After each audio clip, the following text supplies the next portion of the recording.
শুধুমাত্র ভারতে গ্রেফতার দেখানো তো আমাদের আসলে কোনো লাভ নাই। ভারতে তো হাসিনাও আছে। অ্যাজ সুন অ্যাজ পসিবল ফয়সালকে এবং আলমগীরকে আনতে হবে। শহীদ ওসমান হাদির কেসের সমাধান করতে না পারা এটা আলটিমেটলি অফকোর্স একটা হচ্ছে ব্যর্থতা ইন্টারিম গভর্নমেন্টের। বর্তমান সরকারকে অবশ্যই ধন্যবাদ যে তারা সেই নেগোসিয়েশন টুল হিসেবে হোক, যেভাবেই হোক, যে কারণেই হোক, তারা যে গ্রেফতারটা করতে পেরেছে এটা তো আমাদের সকলের দাবি ছিল। যখনই শহীদ ওসমান হাদি হত্যার বিচারের আওয়াজ ওঠে আমরা একটা পক্ষকে দেখি তারা খুবই ইম্পালসিভ হয়ে যায়। এটা তো এ জেনারেটে সেটা তো প্রমাণিতই। আমার সাথে তো আর ফয়সালের ইভেন যখন ইনকিলাবে এসেছে তখনও কখনো আমার ফয়সালের সাথে দেখা হয়নি বা তার সাথে আমার কখনো ফেস টু ফেস হয়নি। ওই সময়ে শুধু ইভেন জাবের ভাইয়ের সাথে শুধুমাত্র একদিন দেখা হয়েছিল। সেই এমন সময়গুলোতেই আসতো যে সময়ে আমরা বাইরে থাকতাম বা না থাকতাম, এমন সময়গুলোতেই সে আসতো। তো আমাদের মধ্যে যারা দেখেছে তাদের একটা বেশ ভালো অবজারভেশন হচ্ছে সে সবসময় মাস্ক এবং পরে থাকতো। তো আমার সাথে যখন পার্সোনালি কখনো দেখা হয় নাই, বোঝাই যাচ্ছে এটা এআই জেনারেটেড। তো এটা তো খুবই এখন ইজি যে এআই জেনারেটেড কিনা সেটা ইজিলি বের করা যায়। তো এই এআই দিয়ে তো আসলে কাউকে আসলে ঠেকানো যাবে না। শুধুমাত্র ভারতে গ্রেফতার দেখানো তো আমাদের আসলে কোনো লাভ নাই। ভারতে তো হাসিনাও আছে।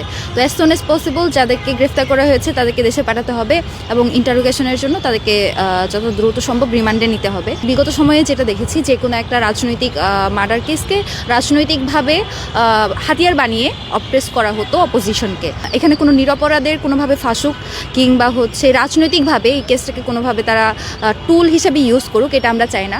যাতে তদন্তটা হয় এবং বাংলাদেশের যেভাবে প্রচলিত নিয়ম আছে সেই নিয়মে যাতে বিচার হয়। তদন্তটা আমরা দেশি কোনো সংস্থার উপর আসলে ভরসা করতে পারছি না, কারণ এই যে আসামি গ্রেফতার হওয়া কিংবা ভারতে পালিয়ে যাওয়াগুলো নিয়ে প্রচুর জলঘোলা হয়েছে। তাদের মধ্যে কোনো ধরনের সমন্বয় নেই। তো এই সমন্বয়হীনতার বাইরে গিয়ে অ্যাজ সুন অ্যাজ পসিবল ফয়সালকে এবং আলমগীরকে আনতে হবে।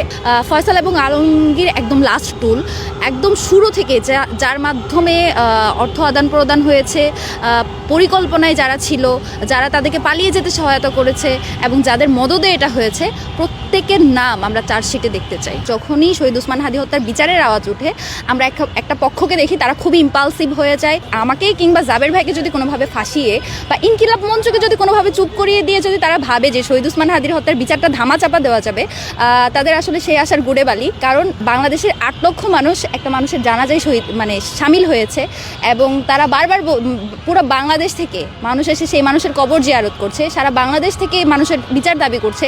সেখানে জুমা বা জাবেরকে যদি কেউ দমিয়ে ফেলতে পারে তাহলে আসলে বিচার দমিয়ে ফেলা যাবে, এটা খুবই ভুল আইডিয়া। আমি একটা জিনিস খুব স্ট্রংলি বিশ্বাস করি, যদি আমাকে কোনো অত্যাচার বা জুলুমের মধ্যে দিয়েও যেতে হয় আমি এক বিন্দু পরিমাণ ভয় করি না, কারণ আমি শহীদ ওসমান হাদির সাথে দীর্ঘ 1.5 বছর কাজ করেছি এবং